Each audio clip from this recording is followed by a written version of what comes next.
I'm gun shy. No. Oh, no. I'm telling you. Well, welcome everybody. We are stoked to be back with you on Monday Night Live. Woo! I am afraid to touch any of the equipment based upon last week's catastrophe if you saw that episode.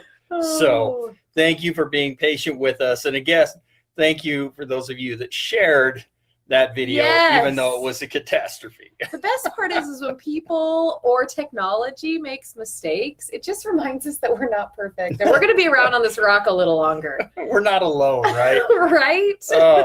Well, welcome everybody to Monday Night Live with Kate Semmens, Dean Nixon, TurningLeaf Wellness Center. We're coming at you in 3 different ways and 3 different venues. So thank you for tuning in and sharing with us. So as we get going tonight, one of the things that we're excited to do is talk about the topic we've been working on for quite a while, which is the key. The key. The 8 coping skills, the 8 essential coping skills. Got to try to get it in every single shot. In every frame. I'll move out of Instagram for a minute. There it is. We got that all. And the key is a book that's written about the 8 essential coping skills based upon the need that we have to create coping mechanisms in our lives that are healthy rather than consistently turning to unhealthy coping mechanisms. Mm-hmm. Absolutely. And if you've been joining us on our journey over the last, what is this? Is this number 8? This is this is not, or 7. 7. This is 7. We are really good at words, not very good at numbers. This is coping skill number 7. Number 7, yes. Correct. So if you've been with us for all 7 weeks, high five.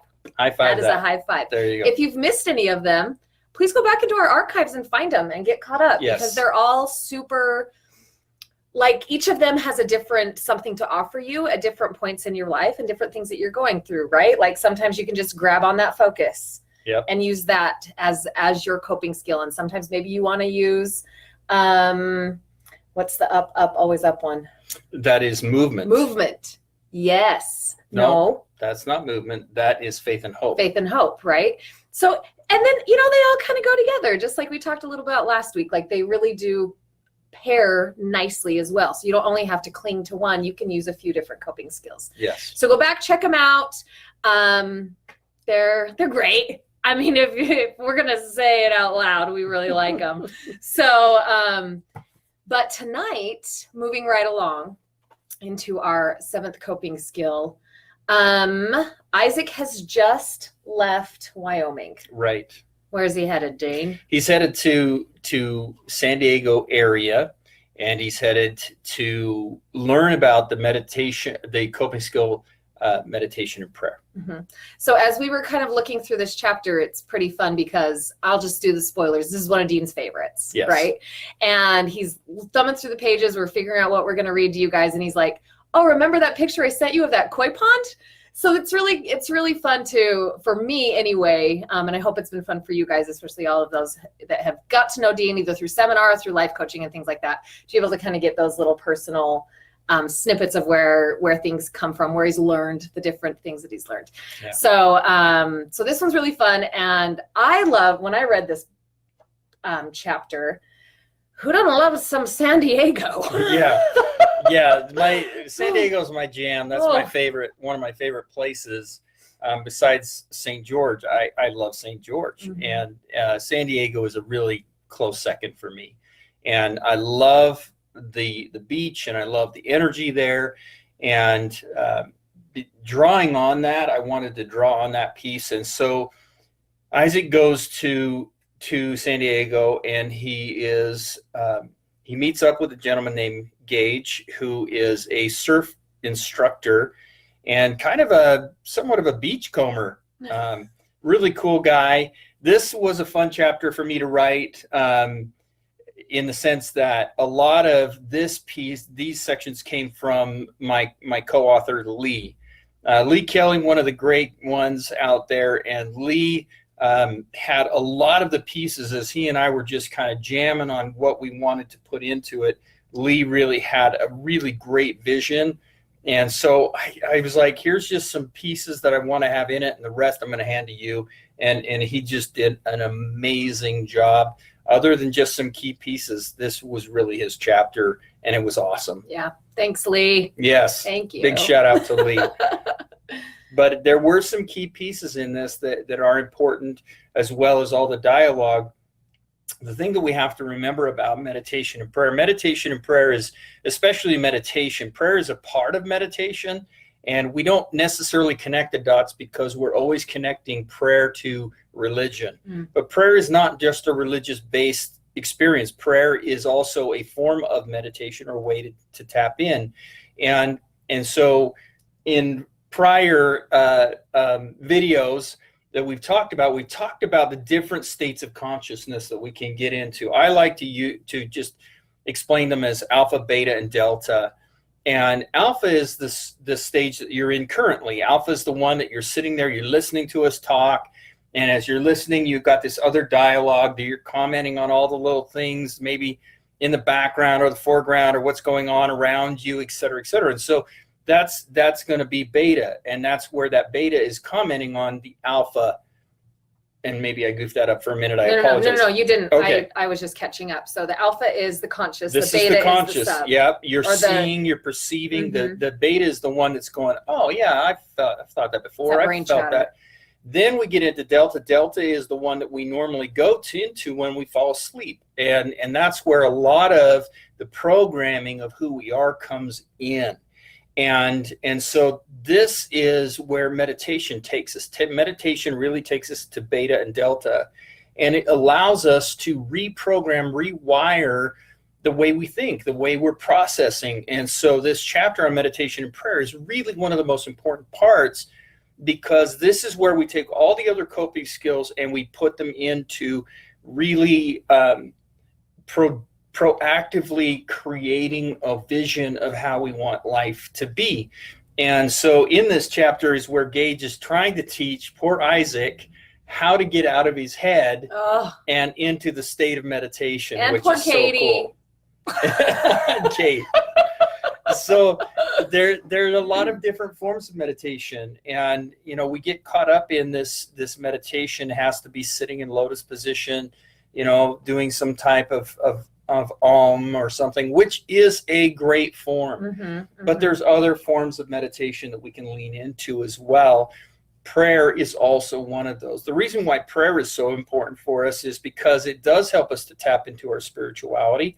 It does help us, for those that are leaning into maybe the religious side of things. We can use it that way also. But the main purpose of prayer is it does a couple things. When we get in the morning and we do our morning prayers, whatever they look like for you, it sets our intention and our focus for the day, which is the first coping skill. When we say our prayers at night, that's where we take accountability and we create what's the next coping skill. We create resolution. And within those two is where gratitude comes. And so prayer is an important part of this equation. Hopefully you just picked up that sneak peek to next week. Yes. little sneak peek there. So officially the coping skill that we're talking about tonight, because I think we just kind of dove right in, is meditation and prayer. So if you gathered that as well, that's where we're at today. Did I jump ahead? No, it's fine. I might have jumped You did ahead. Awesome.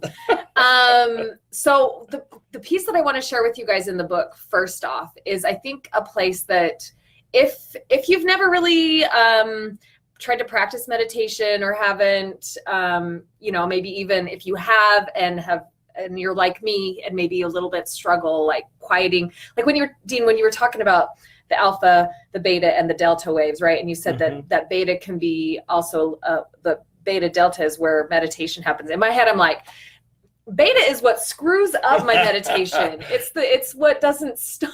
It's the dialogue, You know? the commenter. Yeah, and in one of the things that I love in the practice of yoga, they talk about it as the observer, the conscious observer.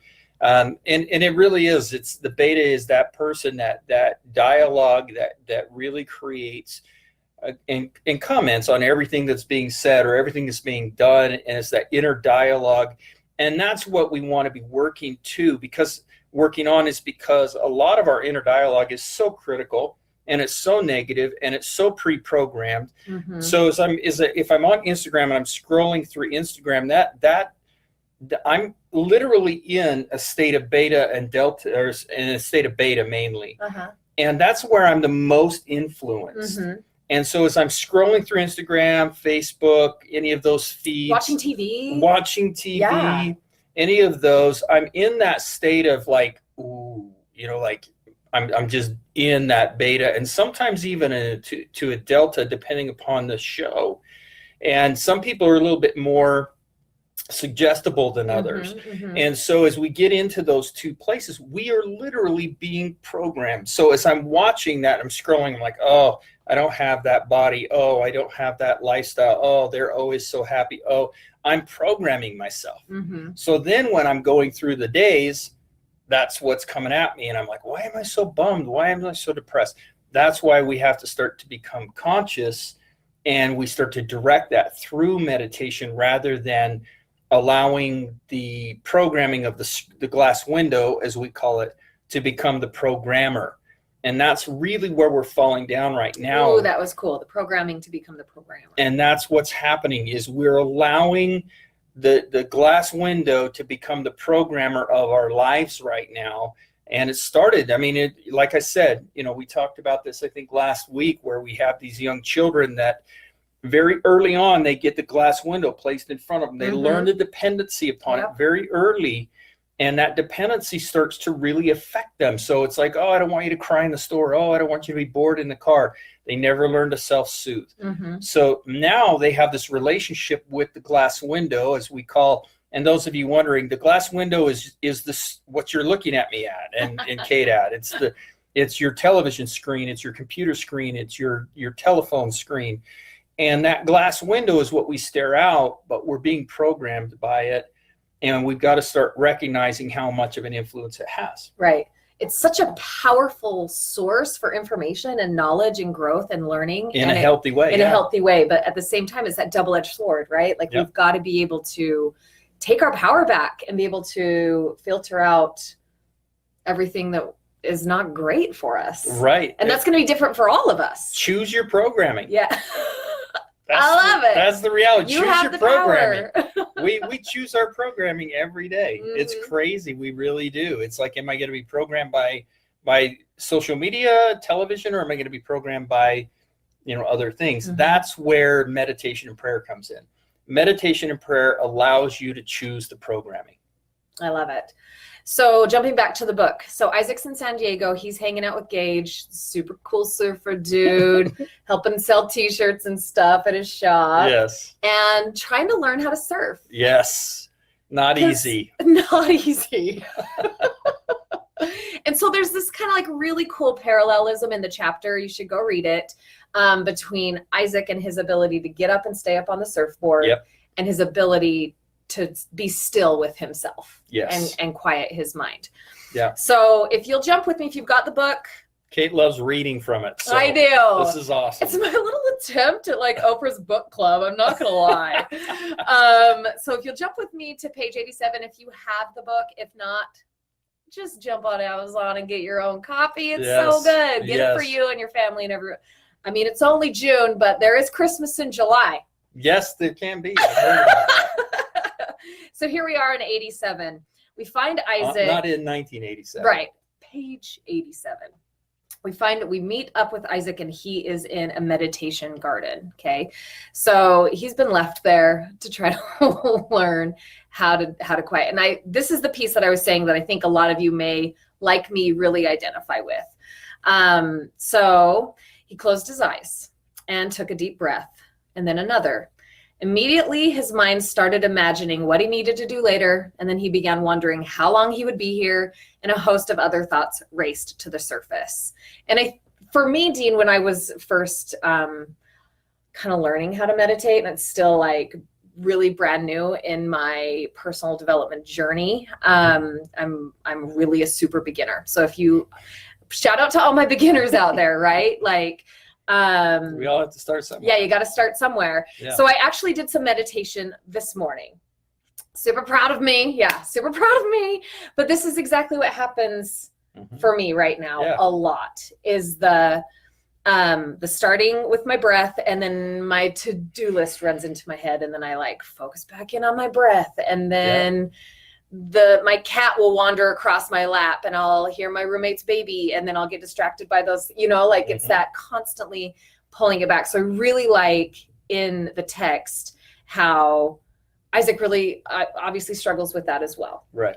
And so I think that that's probably a pretty normal experience in meditation. It is. And I hope the more that you practice, this is my hope because I don't know, is that your brain gets better at absolutely that what did we call it? The back chatter? The mind chatter. The mind chatter. Yeah. That you had a nice word for it. The observer, the conscious observer. Oh, the conscious observer. Yes. Yes. That hopefully eventually they lose their voice. Well, if you become the voice, really what happens is you become the voice. And yes, it is a very common experience. That's why we wrote about that, is we wanted you to understand, we want everybody to understand this. It's how it starts. It starts with, and the part that's cool about it is if you're in that state with what you described this morning, when you're in that state, what that shows you is the current programming. That's your current programming. It's kind of like when you turn on your TV and the first channel that comes up, and sometimes you ever do that where it's like blaring or it's so loud and you're like, wow, I didn't realize I had it so loud last night or whatever it is. When you first turn it on, you get this programming and you get all this stuff coming at you. Maybe it's not what you wanted. Maybe it's, a commercial or a channel or a program you didn't want to watch. But the reality is that when you first start meditating and all that mind chatter starts in, that's telling you what your programming currently is. And so that's what we tune into. That's our starting point. The problem is we judge it. Yeah. We judge it. We go, oh my gosh, I can't do this. It's all over the place. And why am I this? And it's like, no. You don't try to control it. That's the one thing that you do is you don't try to control it. You allow it to be what it is. You don't judge it. You just look at it. You take a rebreath. Yeah. Apparently that's a new word. So that just means breathe again. Yes. Thank you for the translation. You're welcome. So you take another breath and you refocus back on how you want to feel. One of the greatest tools I ever found for that is thinking about like when you're a child and you're laying on your back and you're staring up the sky and you look at the clouds and you're picking out elephants and ducks and all sorts of cool things. People don't still do that. I still do that. I did. Yeah. Okay. I do that too. But only children do that. I'm just saying when you were a kid. I'm teasing. Thank you. And so when you come across a cloud that you don't like or you can't see a shape in, what do? Just dismiss it. And do what? Find another one. That's exactly it. And that's the answer to when the mind chatter starts. When the mind chatter comes in, the first thing we do is we respond to it. And then we try to control it. And then we try to stop it. And we try to move it. And we go, no, I can't think about that. Instead, we just say, thank you for coming. And then we refocus on what we were doing. So obviously not entertaining it, right? Like when the thought comes in, it's like, oh, I've got this and this and this to do today. Don't keep going, right? Like don't like make your laundry list. Right. Just be like, okay, breathe and moving on. And redirect yourself back to this is my breath. And that's what he talks about here. So let's get back into this. So how long he would be here and a host of other thoughts raced to the surface. He continued to breathe and heard a seagull. He focused on that sound, and then, as if the volume had been turned up suddenly, he could hear only the roar of the ocean below. How had he not noticed it a few moments before? He let himself focus on the water and the wind rushing through the nearby trees. Isaac felt himself drifting off and then opened his eyes. He looked around. How long have I been sitting here? But he felt extremely relaxed and at peace as he made his way back to Gage and Sharon's place. Yeah. Which is super cool. It's very cool. And that's what the meditation gardens, the fellowship in San Diego. I love that place. If you go back to the beginning of the year, the live that I did at the beginning of the year, and it's such a beautiful place. And when you're sitting on the cliff and you listen to the waves and the wind blowing up, and it's just the most amazing, beautiful experience. And one of my favorite explanations to it. I'm stuttering. I'm like all over the map. Because it's an emotional experience. I know, You're in your emotions. I was one of the my favorites books is called The New Earth by Eckhart Tolle, and in it he talks about a monk sitting with a new monk, a younger monk who's trying to learn how to meditate, and they're sitting down, and the younger monk turns to the older monk, the wiser monk, and he's like, Master, how do I get into this state of meditation? And the master says, do you hear that river? Enter there. And so once the young monk kind of started focusing and tuning in, he could hear the river. And then once he tuned into the river, then he was able to hit that meditative state. So a little while later, they're walking down a path, and the young monk says, well, Master, he's like, what would you have said if I told you I couldn't enter or I couldn't hear the river? He said, then enter there. And it was such a powerful explanation to don't overthink it, start to find that spot, start to let go, surrender, and start to meditate on those pieces, and it will flow. You are meant to be in a meditative state. Here's the crazy thing, the interesting thing about it. From about 0 to about 6 or 7 years of age, you literally are mainly in delta and beta. Like you don't ever really come to alpha until you start to become more cognitive about 7, 8, 9, 10 years old, depending upon the development of a human. So you start. That's why most kids, when they're playing. Yeah. Right. When they're playing with a unicorn that is flying around, and they're in that dream world. They're literally in that state. That's you. You were in that state. So that's how your original programming was created. That's how you started your creation until the frontal lobes really came in and started going, whoa, whoa, whoa, whoa, whoa. And that's where we started to get into trouble. That's where we have to start to take those frontal lobes, tell them to calm down, and we go back to that state that we originally got our programming in. Yeah, I like that we're way over. Oh, wow. Guys, can you give us just 2 more minutes to wrap this idea up? Okay. Because I love how you were just mentioning that because I think we forget that too, that we meditate a lot. Whenever we usually talk about meditation, we bring up the fact that like you meditate more than you think that you do. We awfulize. Yeah. Well, that too, but like also when you're driving and all of a sudden you're at your destination and you're like, oh, wow, how did I get here? Kind of a scary time to meditate. But like if you're in your mind, right? Am I wrong or am I right? You're giving me a confused look. Well, that's true in the sense that we do slip into autopilot. But yes, that is a form of meditation. Unfortunately, during most of that period of time, we are focusing on the laundry list, or we're trying to imagine what went wrong, and why is so and so not calling me, and that is a form of meditation, yes. But if we can use that, like you said, if we can start meditating and getting in that place where we're driving and we can be absorbed and let go, which some of us do, and that's the ones you're talking about, then absolutely. Yeah. So I guess mainly it's just really being present. Yes. Right?